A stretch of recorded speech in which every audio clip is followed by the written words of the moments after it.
కావాలి కదా, వాళ్ళు చదువుకోవాలా, అట్లా వాళ్ళు చదివించాలి, ఆ పిల్లకి పెళ్లి అర్థమైందా? చేయాలి. ఎందుకంటే వాళ్ళకి మీ మీద ఇప్పుడు ఇచ్చిండ్రు ఇవ్వలేదు అనే దాని మీద వాళ్ళకి మీ మీద ద్వేషం కూడా ఏర్పడింది.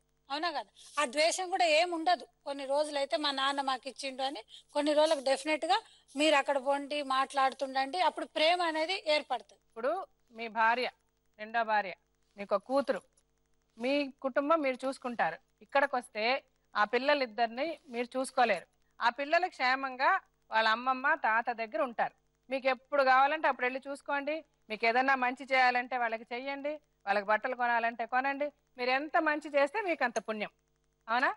పిల్లలు మీరు కూడా నాన్న ఎప్పుడు వచ్చినా నాన్నని మర్యాదగా చూసుకోండి, గౌరవంగా చూసుకోండి. అప్పుడప్పుడు వెళ్ళి నాన్నని చూడండి. నాన్న ఒంట్లో బాగోపోతే ఏంటి నాన్నని అడగండి. అది మీ బాధ్యత.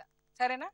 ఇప్పుడు వీళ్ళ జీవితం వీళ్ళు జీవించాలంటే వాళ్ళకి డబ్బులు కావాలి, ఏదో ఒక ఆధారం కావాలి. వాళ్ళు ముసలివాళ్ళు, వాళ్ళు ఏమీ చేయలేరు, వాళ్ళకి ఏమీ లేదు. సో మీకున్న ఆస్తిలో నీకు ఎంత ఉందో అంతలో సగం ఆ పిల్లల పేరు మీద రాయి.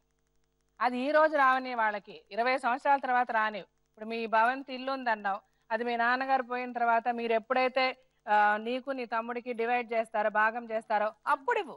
ఎప్పుడు వచ్చినా అప్పుడు అది వాళ్ళకి, అందులో సగం వాళ్ళకి చెందుద్ది కదా. అది రాయాలి. అలా ఏ ఆస్తి ఉన్నా నీకు సగం వాళ్ళకి రాయి. అలాగే నువ్వు నెలకి వాళ్ళకి ఆ పిల్లకు 1000, ఆ పిల్లోడికి 1000 రూపాయలు ఇవ్వు. నీకు కుదరని రోజు, చేతకాని రోజు నా ఫోన్ నెంబర్ నీకు ఇస్తా. నువ్వు చేసి అమ్మ నాకు చేత కాలేదు, ఈ నెల నేను 500 ఇస్తున్నానని చెప్పు. వాళ్ళకి ఆ 1500 ఇంకొక దగ్గర నుంచి ఎక్కడి నుంచి ఇప్పించడము మేము ఇవ్వడం మేము చేసుకుంటాం. బట్ నువ్వు ఇది ఒప్పుకో. సరేనా? సరే. ఓకే. ఆ అమ్మ చెప్తారు లీగల్ గా ఏం చేయాలో, ఆ పద్ధతిలో చెయ్యి. Right. Okay. Okay. Okay very good. నువ్వు ప్రతి నెల ఒక 5వ తారీఖు లోపల వాళ్ళకి నువ్వు ఒప్పుకున్నట్టు 2000 ఇస్తున్నట్టు, తర్వాత నీ ఆస్తిలో ఏదైతే ఉన్నదో సగం భాగం రేపు ఇది కూడా నువ్వు, రేపు మీ పిల్ల పెళ్లి చేయాలి కదా, మీరే కదా కాళ్ళు కడిగేది, కనుక ఆ బాధ్యత కూడా నువ్వు తీసుకుంటానంటే దీని మీద రాయంగానే అది నీకు మానసికంగా అనుకో, ఇక్కడున్నా నీ బిడ్డ అక్కడున్నా నీ బిడ్డ అని అనుకొని ఆ బాధ్యతలు కూడా నేను నిర్వర్తిస్తానని అవన్నీ కూడా రాసుకుంటాం. మేడం చెప్పండి, ఎవరి పనులు వాళ్ళు చేసుకుంటుంటారు. వాళ్ళు కూడా మర్యాద ఇచ్చి మీరు కూడా నాన్నని బాగా చూసుకోండి అమ్మా.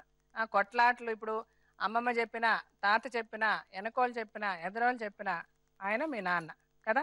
మీరు తాగుడు మానేసి మంచిగా చూసుకుంటానని చెప్పండి, మీకు అన్ని మేము బాగా చేస్తాం.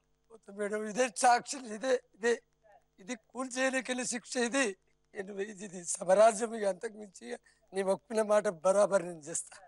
నా సాధ్యం ఉన్నంతకు పోరాడుతా. ఇక ఈ మాట సత్యం దినాలు ఇదే ఒకే మాట.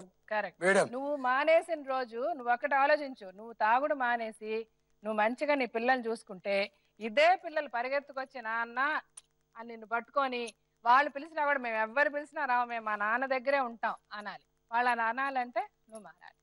నువ్వు మారి నా దగ్గరికి రా. మేడం ఇంకొక అకౌంట్ కూడా ఒకటి ఓపెన్ చేసిన తర్వాత వాళ్ళు ఇచ్చిండ్రు ఇవ్వలేదు అన్న గొడవ లేకుండా, ఏదైతే నువ్వు పైసలు ఇస్తానని అనుకున్నావు కదా, అది 5వ తారీఖు లోపల దాంట్లో డిపాజిట్ చేస్తావు. నీకు తెలుసు కదా, నువ్వు చదువుకున్న అమ్మాయివే కదా, అకౌంట్ ఉన్నది, ఆల్రెడీ ఉన్నది అకౌంట్. అంటే అందులో డిపాజిట్ వేసాను. మీరు చెప్పిన మాట మీద నిలబడాలి. మీరు వచ్చి తాగుడు మానేసి అమ్మా నేను ఇలా చేశాను నా దగ్గరకు వచ్చి చెప్పాలి, నా పిల్లలకి చేశాను చూడండి నా పిల్లలు ఎంత బాగున్నారని చెప్పి. సరేనా మేడం? వాళ్ళ మీ నాన్న దగ్గరికి వెళ్ళమని చెప్పాను. మీ నాన్న దగ్గరికి వెళ్ళి చెప్పండి, నాన్న దగ్గర వెళ్ళి కూర్చొని నువ్వు మంచిగా ఉంటే మేము మంచిగా ఉంటాం నాన్న, అంతే కదా.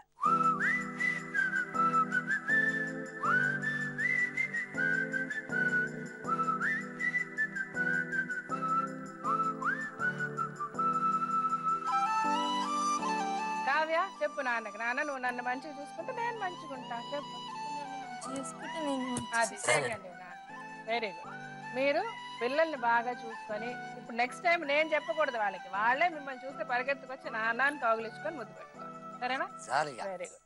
ఓకే. సో దయచేసి మీరు కూడా ఏమున్నా మీ కడుపులో పెట్టుకొని వీలైనంత వరకు ఆ పిల్లల్ని, ఆ తండ్రిని, వాళ్ళిద్దరిని కలిపి ఉండేలాగా ప్రయత్నం చేయండి. అతను ఏదైనా తప్పు చేసినా కూడా పిల్లలకి తెలియనివ్వకుండా అతనితో సర్ది చెప్పి కొంచెం వీలైనంత వరకు అతను పిల్లలకి మంచి చేసేలాగా, పిల్లలు బాగా అంటే వాళ్ళకి 100 విషయాలు మీరు చెప్తున్నారనుకోండి, చెడే మనం వింటున్నారనుకోండి, పాపం వాళ్ళు కూడా ఏమీ కాన్సన్ట్రేట్ చేయలేరు, వాళ్ళు చదువుకోలేరు, వాళ్ళ బాధతో వాళ్ళకి చదువు కూడా ఎక్కదు, వాళ్ళ జీవితం కూడా నాశనం అయిపోతుంది కదమ్మా.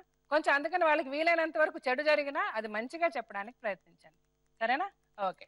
ఈ ప్రోగ్రాం చూస్తున్న ప్రతి ఒక్కరికి నా విన్నపం, ఇలాగ ఎన్నో కుటుంబాలు మనం చూస్తుంటాం, ఇలాగ సఫర్ అయిన ఎన్నో కుటుంబాలు కూడా ఈ ప్రోగ్రామ్ని చూస్తూ ఉండుండొచ్చు.